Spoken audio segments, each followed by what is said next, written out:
Hello दोस्तों, क्या हाल है। तारीख आज 17 अप्रैल 2024, दिन बुधवार, हिंदी तिथि चैत्र माह शुक्ल पक्ष नवमी। आज रामनवमी का पर्व भी है। आप सबको डीएलएस भाई की तरफ से राम राम। और आइए बात करते हैं आज के मुख्य समाचार में देश भर की तमाम बड़ी खबरों पर नजर डालते हैं। दोस्तों, एक तो आज दो खास दिन है। चैत्र नवरात्रि का अंतिम दिन है और रामनवमी का पर्व भी है। तो सबसे पहले तो आप सभी देशवासियों को मर्यादा पुरुषोत्तम प्रभु श्री राम के जन्म उत्सव के मौके पर रामनवमी की ढेर सारी हार्दिक शुभकामनाएं। प्रभु श्री राम की कृपा हम सब के जीवन पर हमेशा बनी रहे। तो रामलला को भी हैप्पी बर्थडे हम सब की तरफ से भी। और आज नवरात्रि की नवमी तिथि को मां सिद्धिदात्री की पूजा की जाती है। माता की पूजा के बाद कन्याओं का पूजन किया जाता है। कन्याओं को भोजन भी कराया जाता है। कन्या पूजन के लिए शुभ मुहूर्त कब रहेगा, इसका समय भी आप देख सकते हैं। और जो माताएं बहनें या पुरुष नवरात्रि का व्रत कर रहे थे, उन्हें नवरात्रि का व्रत पारण आज नहीं बल्कि कल 10वीं तिथि को करना चाहिए। और वही बात करें दोस्तों रामनवमी के पर्व को लेकर, तो अयोध्या में रामलला की प्राण प्रतिष्ठा के बाद ये पहली रामनवमी है, यानी पहला जन्म उत्सव मनाएंगे प्रभु श्री रामलला तकरीबन 500 सालों बाद। और इस मौके पर 25 लाख से भी ज्यादा श्रद्धालु अयोध्या में आएंगे। 90 फ्लाइट और 100 ट्रेनें अतिरिक्त चलाई गई। देश भर में आज श्री रामनवमी पर भव्य शोभा यात्राएं निकलेगी। रामलला की प्रतिमा के साथ कई जगहों पर झांकियां भी निकाली जाएगी।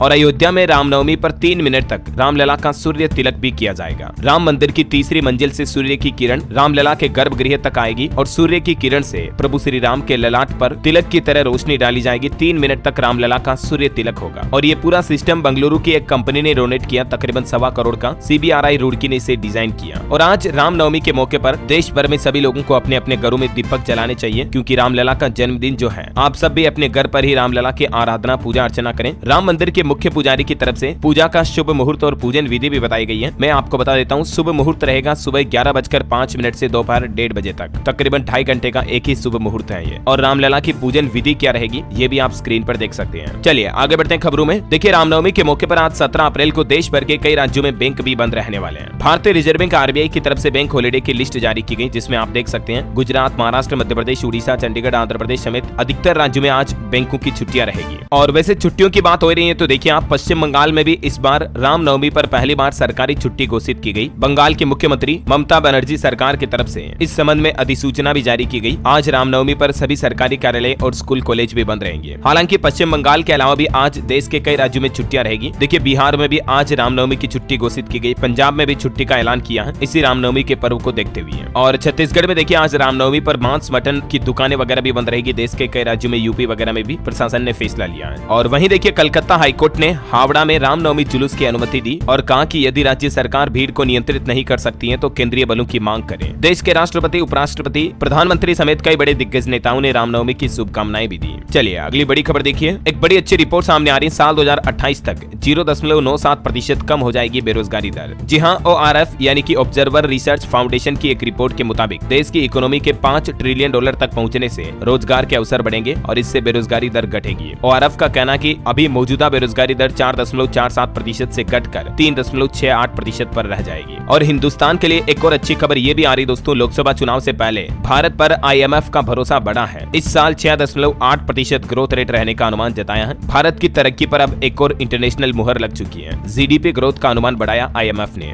IMF के चीफ बोले कि सबसे तेज रहेगी भारतीय अर्थव्यवस्था की रफ्तार, हमारे सामने चीन की भी चमक फीकी पड़ जाएगी। चलिए अगली बड़ी खबर है। AI यानी कि आर्टिफिशियल इंटेलिजेंस की मदद से निर्यात बढ़ाने की तैयारी में है हमारे देश का वाणिज्य मंत्रालय। कस्टम क्लियरेंस और ऑर्डर ट्रैकिंग में भी AI की मदद ली जाएगी अब, तो एटलीस्ट देश का एक्सपोर्ट बढ़ेगा। चलिए बड़ी खबर देखिए, देश के किसान भाई लोग सावधान हो जाएं, लोन के नाम पर आप भी ऐसे फ्रॉड का शिकार हो सकते हैं। दरअसल हाल ही में कुछ मामले सामने आए जिसमें किसान डेयरी लोन लेने के लिए किसान भाई लोग सीधा नाबार्ड पहुंच गए। तो अब नाबार्ड बैंक को सफाई देनी पड़ी। और नाबार्ड का कहना है कि किसानों को सीधे ऋण यानी कि डायरेक्ट लोन नहीं देता है नाबार्ड, और इसलिए किसानों को धोखाधड़ी से बचने की सलाह दी है। नाबार्ड यानी national bank for agriculture and rural development. इसके नाम से ऐसा लगता है कि मानो ये बैंक और लोन देता होगा, लेकिन नाबार्ड का कहना है कि डायरेक्ट लोन ये नहीं देता है, बल्कि ग्रामीण विकास में शामिल विभिन्न वित्तीय संस्थानों और सहकारी समितियों को वित्तीय सहायता प्रदान करता है। समझ रहे हो? और इसलिए नाबार्ड के नाम से डायरेक्ट बैंक लोन का कोई ऑफर दे आपको तो झांसे में ना फंसे, है ना। देख सकते हैं नाबार्ड ने और क्लियरिफिकेशन स्पष्ट किया। चलिए टेक न्यूज से अच्छी खबर आ रही दोस्तों, एंड्रॉइड 15 में आपको मिलेगा NFC चार्जिंग सपोर्ट।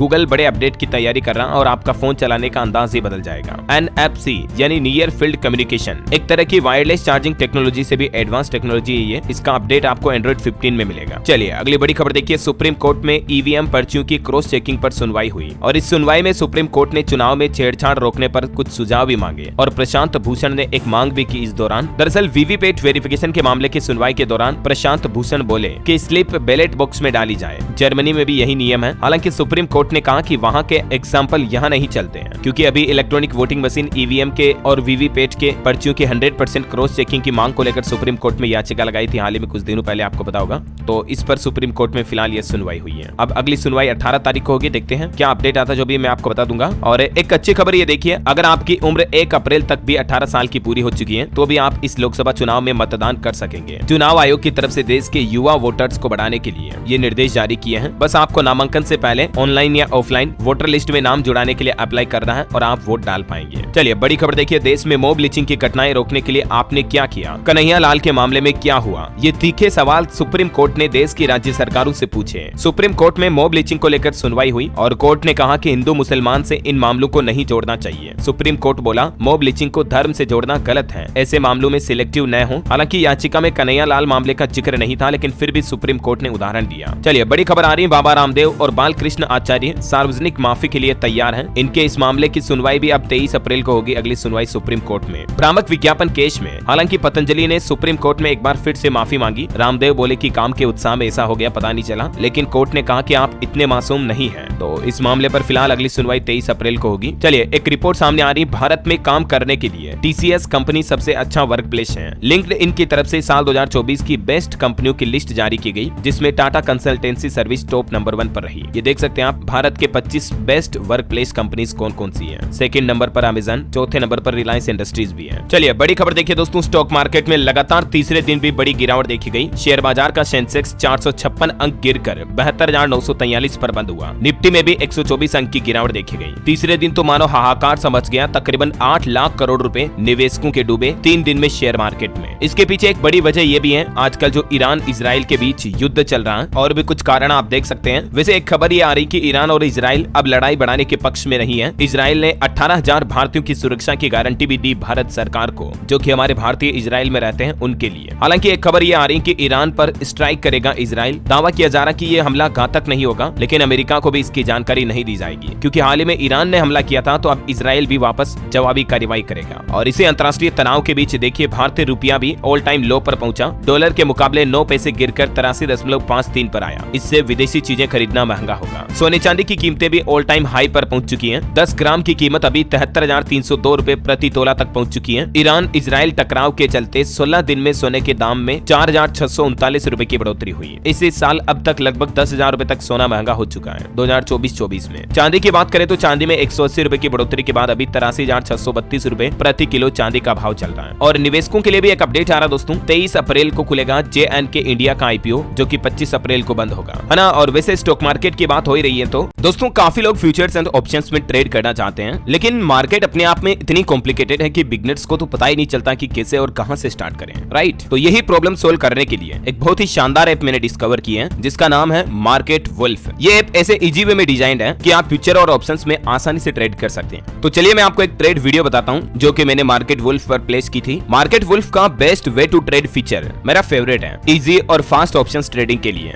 यहाँ मैंने फिन निफ्टी चूज किया है और मुझे लगता है कि Fin Nifty will go up. अब जैसे कि आप देख सकते हैं, ये अपने आप मुझे बेस्ट ऑप्शंस दिखा रहा है for Fin Nifty up trade. मैंने फास्टर चूज किया क्योंकि इसमें मेरा प्रीमियम जल्दी मूव होता है, और मैं वुल्फ भी यूज करता हूँ क्योंकि इसमें मार्केट वुल्फ ऐप मेरा रिस्क एंड रिवार्ड मैनेज करता है। अब मैंने ट्रेड प्लेस कर दिया है and I can monitor my profit and loss in real time. जैसा कि आप देख सकते हैं, इस ट्रेड में मैंने 1652 रुपए कमाए, which is 63% in just 2 minute. आप भी इस ऐप में इजीली पैसे कमा सकते हैं, और अगर लॉस हुआ तो आपको कोई भी ब्रोकरेज भी नहीं देना पड़ेगा। और हाँ, ये सेबी रजिस्टर्ड ब्रोकरेज ऐप है, तो आपकी कैपिटल बिल्कुल सेफ है। तो जाएं और मार्केट वुल्फ ऐप डाउनलोड करें from the link in the comment section and make sure to read disclaimer. चलिए आगे बढ़ते खबरों में। देखिए बड़ी खबर, छत्तीसगढ़ में सुरक्षा बलों ने 29 नक्सलियों को मार गिराया। 2 तो ऐसे नक्सली थे जिन पर 27 लाख का इनाम घोषित हुआ था। हालांकि इस मुठभेड़ में 3 जवान भी घायल हुए। 5.5 घंटे तक चली मुठभेड़। छत्तीसगढ़ के कांकर जिले में इंडियन आर्मी के जवानों को यह बड़ी कामयाबी मिली है, और अभी भी छत्तीसगढ़ में नक्सलियों को पकड़वाने वालों को 5-5 लाख रुपए का इनाम दिया जाएगा। छत्तीसगढ़ से नक्सलवाद को खत्म करने का पूरा प्लान बना लिया है सरकार सरकार और सुरक्षा बलों ने। कवर्धा के एसपी भी बोले कि पुलिस विभाग में नौकरी भी मिलेगी नक्सलियों की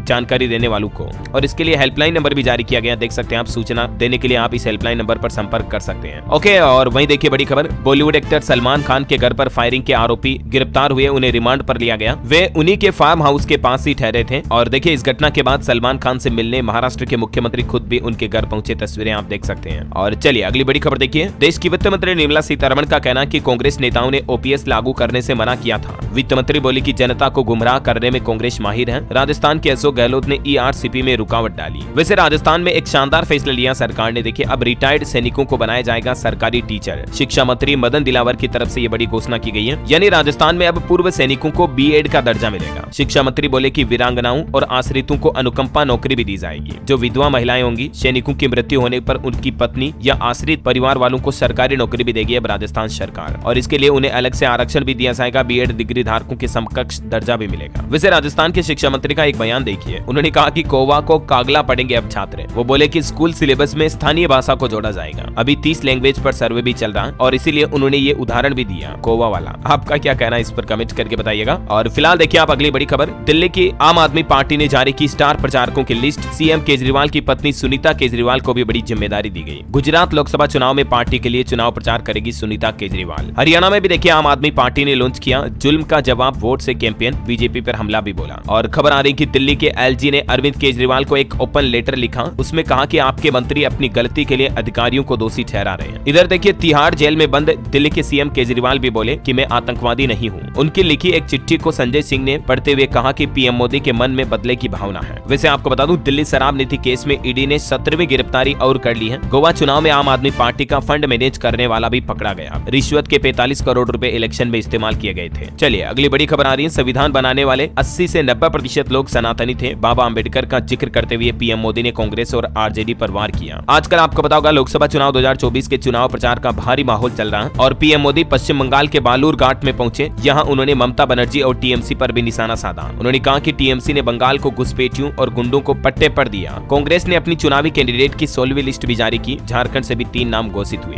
और वहीं देखिए बिहार के पूर्णिया में भी पीएम ने जनसभा में कहा, इंडी वाले भ्रष्टाचारियों को बचाने में लगे हैं, हम हटाने में लगे हैं। इन पर अगले 5 साल और कड़ाई होगी। वैसे लोकसभा चुनाव से पहले एक सर्वे सामने आ रहा, देखिए आप। दैनिक भास्कर के इस सर्वे में 5% लोगों ने कहा कि हम वोट नहीं देंगे, क्योंकि इनमें से 22% लोगों को ईवीएम पर भरोसा नहीं है, जबकि 29% लोगों का कहना है कि वोट देने से समस्या हल नहीं होगी। लेकिन दोस्तों मैं आपको कहना चाहूंगा, आपका वोट आपका अधिकार है, आपका वोट भारत का भविष्य है, इसलिए अपने वोट को खाली ना जाने दें और वोट देने जरूर जाएं। और वहीं देखिए दोस्तों, बीजेपी के पिछले लोकसभा चुनाव के वादों की भी एक रिपोर्ट सामने आ रही है, जिसके मुताबिक राजनीतिक एजेंडे और हिंदुत्व से जुड़े 54% वादे बीजेपी ने पूरे किए। भ्रष्टाचार रोकने और गंगा सफाई जैसे वादे अभी भी अधूरे हैं। ये कुछ और आप लिस्ट देख सकते हैं, कौन कौन से मुख्य वादे पूरे हुए और कौन कौन से अधूरे हैं। और ग्राउंड रिपोर्ट के कुछ सर्वे के नतीजे भी देखिए आप। एक बस में पैसेंजर से पूछताछ की गई तो कुछ यात्रियों ने कहा कि राम मंदिर बना अच्छी बात है, लेकिन रोजगार का क्या। किसी ने मोदी सरकार पर सवाल उठाया तो किसी ने कहा कि महंगाई कोई मुद्दा नहीं है। कुछ लोग बोले कि अभी मेरे पास मकान नहीं है, मोदी जी को वोट दूंगी तो पूरा भरोसा है कि मकान भी मिलेगा। और इसी राजनीतिक माहौल के बीच देखिए किसान नेता राकेश टिकैत बोले, देश में अब नागपुरिया और भारतीय हिंदू हैं। बीजेपी और आरएसएस ने हिंदुओं को 2 कैटेगरी में बांटा, भगवान राम आस्था का विषय है। और लोकसभा चुनाव से पहले डीप फेक का शिकार हुए बॉलीवुड एक्टर आमिर खान। दरअसल आजकल सोशल मीडिया पर उनका एक वीडियो वायरल हो रहा है, जिसमें वो किसी एक खास राजनीतिक पार्टी का समर्थन करते हुए दिखाई देते हैं। लेकिन उनका कहना है कि मैं किसी भी पार्टी का समर्थन नहीं करता हूँ। ये वीडियो एआई के जरिए बनाया गया डीप फेक वीडियो है। अब उन्होंने साइबर सेल में एफआईआर भी दर्ज करवाई। और राजस्थान की पॉलिटिक्स से खबर देखिए आप। भाटी पर आरोप लगाए जा रहे हैं कि लंदन में देश विरोधी लोगों से मिले वो, लेकिन रविंद्र बोले कि अगर आरोप साबित कर दें तो मैं राजनीति छोड़ दूंगा। इधर मध्य प्रदेश में देखिए कमलनाथ के गढ़ में गृह मंत्री अमित शाह ने रोड शो का आयोजन किया। छिंदवाड़ा में खुले रथ में सवार होकर करीब 700 मीटर चले। एमपी के सीएम डॉक्टर मोहन यादव भी मौजूद रहे। झारखंड की 3 सीटों पर कांग्रेस ने प्रत्याशी उतारे। गोड्डा से दीपिका, चतरा से केएन त्रिपाठी और धनबाद से अनुपमा सिंह लड़ेगी चुनाव। इधर जम्मू कश्मीर में देखिए राजनीतिक दलों के उम्मीदवारों ने 2 दिन के लिए चुनाव प्रचार रद्द कर दिया। दरअसल कल ही एक नाव हादसा हो गया था जम्मू कश्मीर श्रीनगर में, जिसमें 2 बच्चों समेत 6 लोगों की जान चली गई। झेलम में नाव पलट गई, 15 लोग सवार थे, 6 को रेस्क्यू किया गया, 3 अभी भी लापता है। और हादसों की बात हो रही तो कुछ और बड़े हादसे देखिए दोस्तों। उड़ीसा में भी एक बस, यात्रियों से भरी बस लिटरली पुल से नीचे गिर गई, जिसमें अभी तक 5 लोगों की जान जाने की खबर है, 40 और घायल हैं। बस में टोटल 50 यात्री सवार थे, कुछ और गंभीर रूप से घायल हैं। हम जल्द इनके स्वस्थ होने की कामना करते हैं। बिहार पटना में भी देखिए एक अनियंत्रित ऑटो क्रेन से टकरा गया, जिसमें 7 लोगों की जान चली गई। चलिए खबरों में आगे बढ़े इससे पहले आज के मौसम समाचार पर नजर डालें। डाल लेते हैं। देखिए मौसम विभाग का बड़ा अलर्ट, बारिश के साथ ओले पड़ेंगे। हालांकि किसानों के लिए डरने की बात नहीं है। राजधानी दिल्ली में 3 दिन बाद फिर से होगी बारिश। उड़ीसा, तेलंगाना समेत देश के कुछ राज्यों में हीट वेव यानी कि गर्म हवाएं चलने की चेतावनी भी जारी की है। राजस्थान, मध्य प्रदेश में भी अगले 3 दिन तेज गर्मी का अनुमान है। 19 तारीख के बाद फिर से आंधी बारिश का दौर शुरू होगा। हालांकि राजस्थान में तो 18 अप्रैल के बाद से ही आंधी बारिश वापस शुरू हो जाएगी। और क्योंकि 19 तारीख को तो राजस्थान में वोटिंग भी है, तो इस दिन भी ओले गिरेंगे, आंधी चलेगी। जयपुर समेत 12 जिलों के लिए अलर्ट जारी किया है मौसम विभाग ने। 19 अप्रैल को राजस्थान की 12 सीटों पर वोट पड़ेंगे। इधर मध्य प्रदेश में भी देखिए कई जिलों में रात में बदलेगा मौसम, बारिश ओले का अनुमान है। 60 किलोमीटर प्रति घंटे की रफ्तार से हवाएं भी चलेगी। झारखंड के कई जिलों का पारा 40 डिग्री के पार पहुंचा, लेकिन 21 अप्रैल के बाद राज्य के कुछ हिस्सों में वापस बादल छाएंगे झारखंड में। और भी स्काईमेट वेदर की रिपोर्ट के मुताबिक अगले 24 घंटों के दौरान मौसम की संभावित गतिविधियां क्या रहेगी देख सकते हैं आप स्क्रीन पर। और वैसे हमारे भारत के अलावा देखिए दुबई में भी तेज बारिश से बाढ़ जैसे हालात पैदा हो रहे हैं। मेट्रो स्टेशन, एयरपोर्ट पर भी पानी भर गया। ओमान में बाढ़ की चपेट में आने से 18 लोगों की जान भी चली गई। चलिए मौसम के बाद आगे बढ़ते हैं खबरों में। देखिए बड़ी अच्छी खबर आ रही है। भारतीय अंतरिक्ष अनुसंधान संगठन इसरो को एक और बड़ी सफलता मिली है। रॉकेट इंजन के लिए हल्का नोजल तैयार कर लिया इसरो ने। और इसरो की IADC बैठक में बोले इसरो प्रमुख सोमनाथ, पृथ्वी की कक्षा से आगे जाने के लिए कौशल विकसित करने की जरूरत है। बड़ी खबर देखिए, इलेक्शन कमीशन का कहना है कानूनी प्रक्रियाओं में दखल देने वाला फैसला सही नहीं है। विपक्ष नेताओं के इन आरोपों पर आयोग ने टिप्पणी भी की। हिमाचल प्रदेश में महिला सम्मान योजना पर अपडेट आ रहा। मुख्यमंत्री सुखविंदर सिंह सुक्खू बोले कि पात्र महिलाओं को जून में मिलेंगे 3-3 हजार रुपए। आप भी इसमें फॉर्म भर सकते हैं। पात्र महिलाएं कांग्रेस विधायकों के पास भी फॉर्म जमा करवा सकती हैं, ये कहना है हिमाचल सरकार का। और हेल्थ न्यूज से जुड़ी एक अच्छी खबर देखिए, 15 लाख PICS का अध्ययन करने के बाद अब AI की मदद से फोटो से भी ये पता चल पाएगा कि किसी व्यक्ति को डायबिटीज है या नहीं। पंजाब इंजीनियरिंग कॉलेज की प्रोफेसर ने ये एक नई टेक्नोलॉजी विकसित की है। और वह देखिए उत्तर प्रदेश में मथुरा श्री कृष्ण जन्मभूमि और शाही ईदगाह मामले विवाद में अब हाईकोर्ट में 22 अप्रैल को अगली सुनवाई होगी। हिंदू पक्ष के वकीलों ने कोर्ट में कहा शाही ईदगाह की जमीन मंदिर ट्रस्ट को दी जाए। खबर है यूपी लखनऊ में 2500 करोड़ का निवेश करेगा मैक्स ग्रुप। अब मैक्स सुपर स्पेशलिटी के नाम से जाना जाएगा सहारा हॉस्पिटल। 500 बेड का एक और अस्पताल भी बनाया जाएगा लखनऊ के गोमती नगर में। और देखिए यूपी में यात्रियों की भीड़ को देखते हुए रेलवे ने भी समर स्पेशल ट्रेनें चलाने का फैसला किया है। रेलवे की तरफ से शेड्यूल जारी किया गया। 16 अप्रैल से 30 जून तक 14 स्पेशल ट्रेनें चलाई जाएगी। बड़ी खबर है, पंजाब के मुख्यमंत्री भगवंत मान संभालेंगे सभी हलकों की कमान। 19 अप्रैल से शुरू करेंगे चुनाव प्रचार। और पंजाब में सिद्धू मूसेवाला के पिता ने भी सरकार को घेरा, कहा कि गैंगस्टर के 2 इंटरव्यू पुलिस की हिरासत में हुई है। कोर्ट के आदेश पर भी अभी तक कार्रवाई नहीं हो पाई। खबर आ रही उत्तराखंड की 5 सीटों पर मतदान की तैयारी पूरी हुई। 72 घंटे पहले उत्तराखंड राज्य की इंटरनेशनल बॉर्डर को सील कर दिया गया। 17 से 19 अप्रैल तक बंद रहेगी उत्तराखंड में शराब की दुकानें भी, क्योंकि 19 अप्रैल को मतदान होना है। पहले चरण की वोटिंग होगी उत्तराखंड में भी, राजस्थान के साथ, है ना। और बॉम्बे हाईकोर्ट का एक बड़ा फैसला देखिए दोस्तों, विवाह का हिस्सा नहीं हो सकता है रिसेप्शन,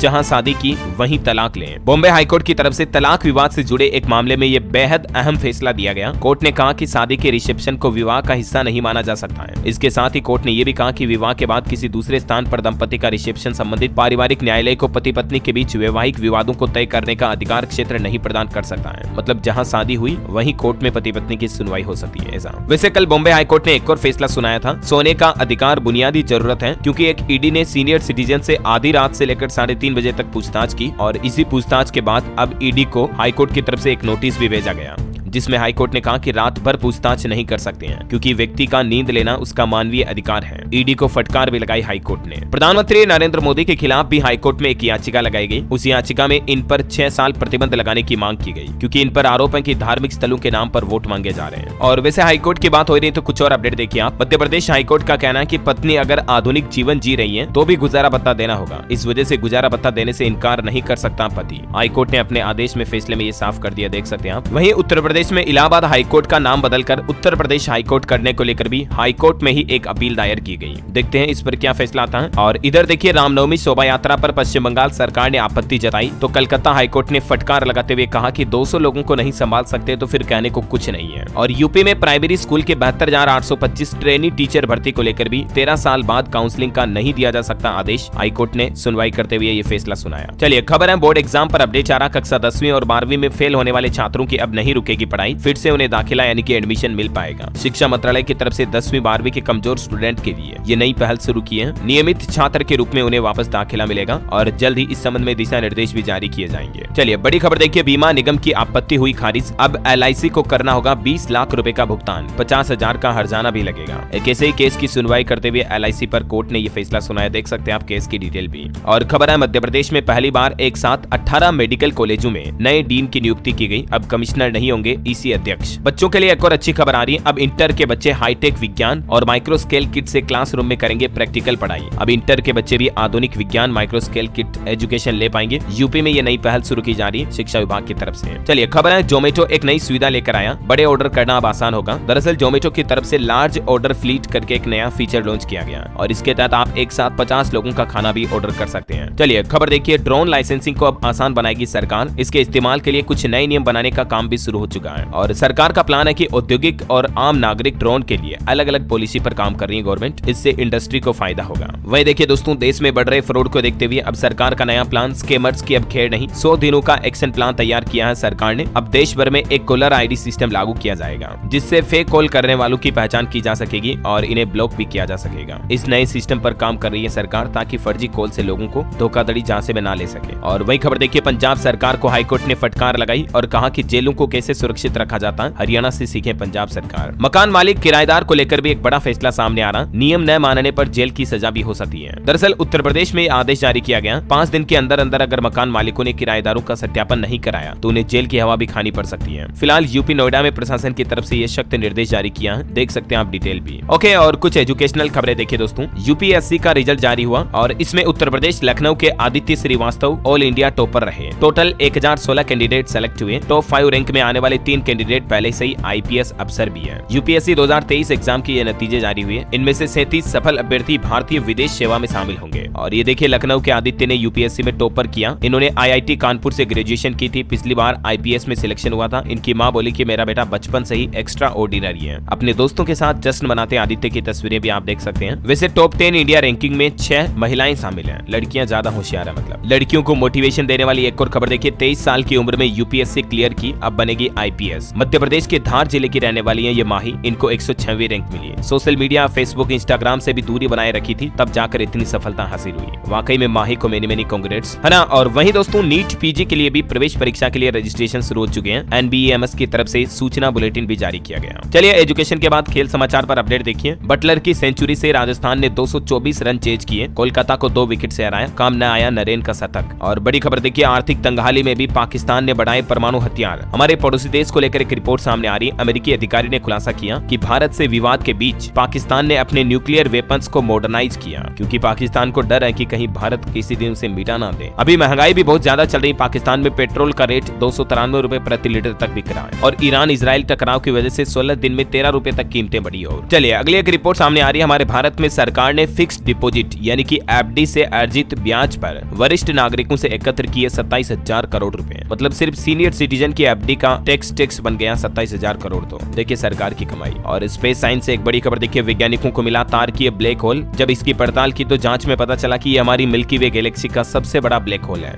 मोबाइल फोन लॉन्चिंग पर अपडेट है। मोटो G64 5G स्मार्टफोन 15,000 रुपए की शुरुआती कीमत पर लॉन्च हुआ। 6000 mAh की बैटरी, 50 मेगापिक्सल कैमरा भी मिलेगा। और खबर देखिए, एशिया का सबसे ऊंचा ब्रिज बनाया गया। 13,596 फीट की ऊंचाई पर बन रहा है चीचम ब्रिज, जो कि एशिया का सबसे ऊंचा ब्रिज है। ये लाहौल स्पीति को चीचम गांव से जोड़ता है। बनकर तैयार हो चुका कंप्लीटली है। हिमाचल प्रदेश में बना हुआ है ये 14,000 फीट की ऊंचाई पर। ओके, और बॉलीवुड से खबर देखिए, तमिल सिनेमा में डेब्यू कर रहे हैं बॉलीवुड एक्टर अक्षय कुमार। विष्णु मांचू और प्रभास और मोहनलाल के साथ स्क्रीन शेयर करेंगे। 2024 में इनकी फिल्म भी रिलीज हो सकती है। वहीं फिल्म मैं लड़ेगा का ट्रेलर भी आउट हुआ। बॉक्सर बनेंगे एक्टर आकाश प्रताप सिंह। 26 अप्रैल को ये फिल्म रिलीज होगी। और अंत में आज के राशिफल पर नजर डालें तो देखिए, मिथुन और कर्क राशि वालों को प्रॉपर्टी में फायदा होने की संभावना है। धनु राशि वालों को भी आज उपलब्धि मिल सकती है। मिथुन राशि के लोग संयम के साथ काम करें और कुंभ राशि के लोग पुरानी बातें भूलकर नए अवसर पर ध्यान दें, है ना। और दोस्तों, आप मुझे कमेंट करके बताइए कि मर्यादा पुरुषोत्तम प्रभु श्री राम को कितने साल का वनवास हुआ था। कमेंट करके लिखना है। सही जवाब देने वाले लोगों को रैंडमली सेलेक्ट होने पर डीएलएस न्यूज टीम की तरफ से एक शानदार सरप्राइज गिफ्ट जीतने का मौका भी मिल सकता है। और अगेन, आप सभी देशवासियों को रामनवमी की ढेर सारी हार्दिक शुभकामनाएं। इसी के साथ ही अगर आपको वीडियो अच्छा लगा तो इसे लाइक करना, शेयर भी करना। डीएलएस न्यूज चैनल को सब्सक्राइब करके बेल आइकन जरूर दबा देना, रोजाना ऐसे इन्फॉर्मेटिव काम की खबरें देखते रहने के लिए। और हाँ, फ्यूचर ऑप्शंस ट्रेडिंग के लिए मार्केट वुल्फ को चेकआउट जरूर कीजिएगा। Link in the comment box. जय हिंद, जय भारत, वंदे मातरम।